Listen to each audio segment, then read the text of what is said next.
Hi, English 101 100 students. I wanted to take a little bit of time and actually go over the organization of the course because we do have a lot of material inside of our Blackboard course. So first of all, here's the announcements. So as I post announcements, they will show up here. The Getting Started tab has a lot of useful information on it, so that's where this video will be.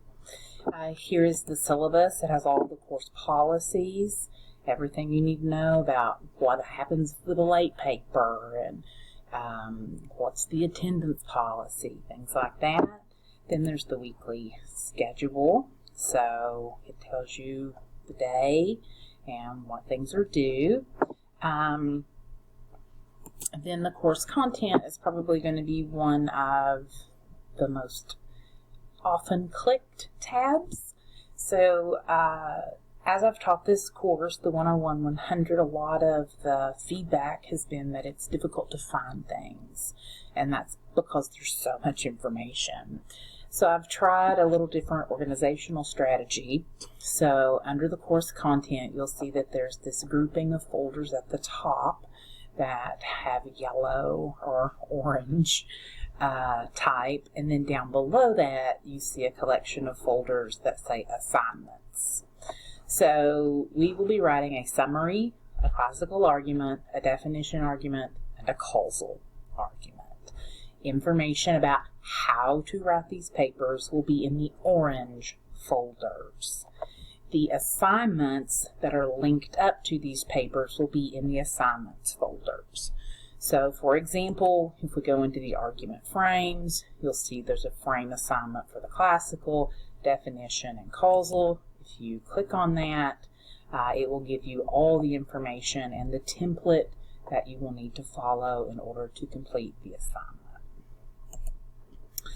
The other thing is I have closed off the assignments because it looks a little better this way, but you can always just click the little triangle over on the right and get that to pop up so that you can see the information without having to actually click in. So I didn't know if you knew that, just throwing it out there.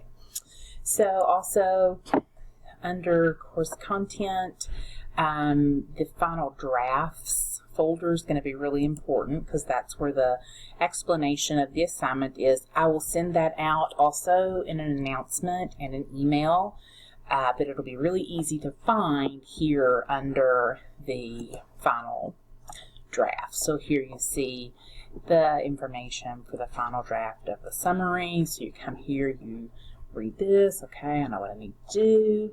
Then you pop back out to course content, go into the summary folder.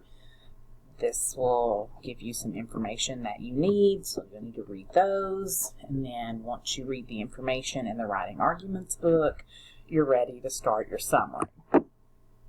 So you want to go through, and there's not an argument frame for the summary, but there is a peer review. So you'll want to make sure you submit for the peer review. The peer reviews are all listed under weekly schedule over here. But when you come into the peer review folder, notice that down here it gives you the submission date and the evaluation date. So you want to make sure that you're aware of these. The times are not on the syllabus, just the dates. So that you can always come here, pop open the triangle, and find out what those specific times are. Also keep in mind that these times are Eastern time and we're on Central Standard. So be aware of that as you're doing your planning. So that's essentially how you'll work the course content. So again, the weekly schedule tells you when things are due. So here's the Blackboard summary peer review. So you see here the dates. So you're like, oh, okay, I need to do that peer review. So you're going to go to course content. And then to the peer review folder. And you can go ahead and start that assignment. So that's a little bit about how to work those two things. The other tab that's going to be super important is the MyWritingLab tab. The main thing here is your book is here. So when you read that summary assignment, you're going to have to come here to read Chapter 8, which has a model summary in it, and then to read the article that you're going to be summarizing. So you just click here. Your ebook should open right up.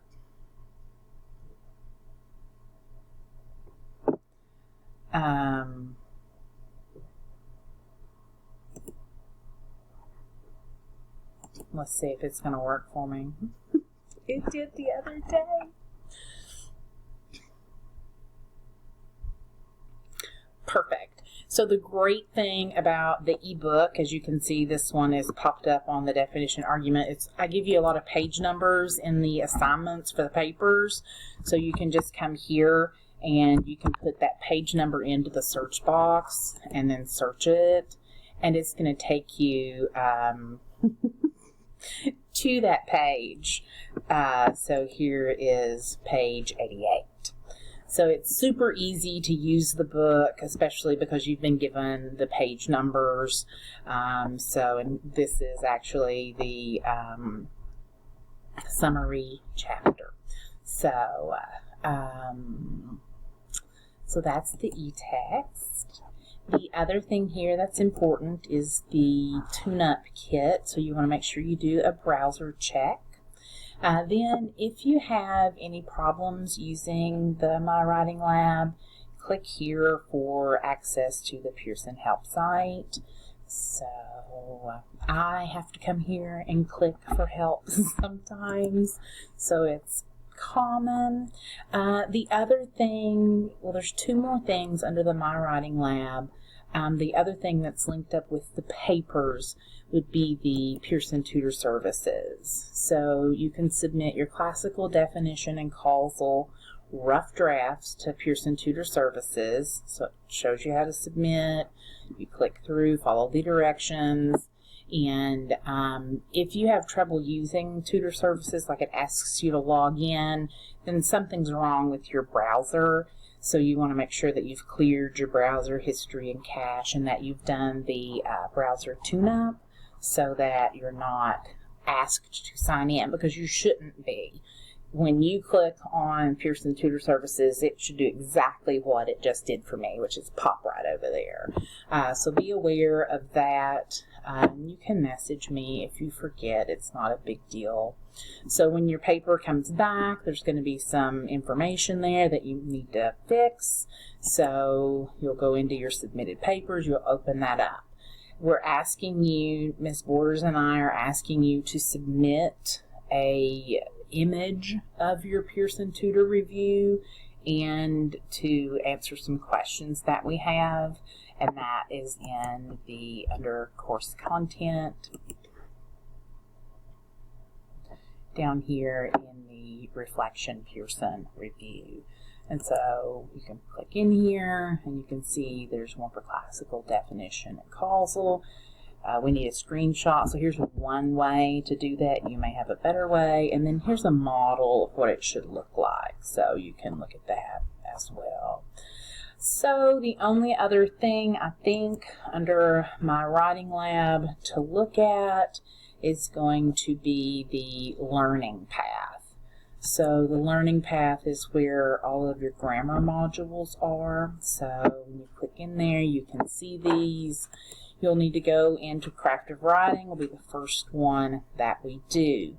What you will get credit for is the post test. So notice that each one will have a post test. So there's a post test for purpose, there's a post test for audience, post test for the writing process, so forth, etc. So you want to make sure that you're doing the individual post tests, not this post test down here. So don't do the skills check, don't do the post test.